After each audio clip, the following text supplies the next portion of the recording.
Nung buntis si mama sa akin, naghiwalay sila ni Papa at nag-decide siyang i-give up lahat ng parental rights niya.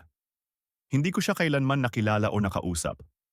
Ang alam ko lang sa kanya ay ilang litrato na nakita ko nung bata pa ako. Fast forward, mga 2 taon na ang nakakaraan. Nagtrabaho ako sa isang healthcare facility kung saan nagpapalipat-lipat ako ng opisina, depende kung saan kailangan ng tulong.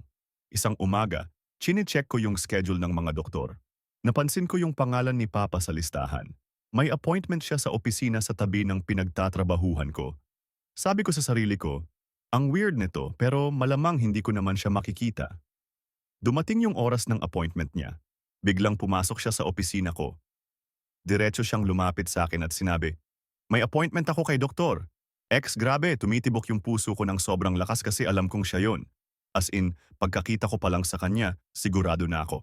Pero, nag-compose ako at sinagot siya, nasa kabilang opisina si doktor. Tumango siya at umalis. Ilang sandali lang, naglakad ako papunta sa kabilang opisina para mag-deliver ng faxes. Paalis na ako nang napansin kong naglalakad siya sa likod ko. Hinawakan ko yung pinto para sa kanya at sabi niya, "Salamat." At yun na yon. Yun na ang una at huling interaction namin sa buong 30 taon ng buhay ko.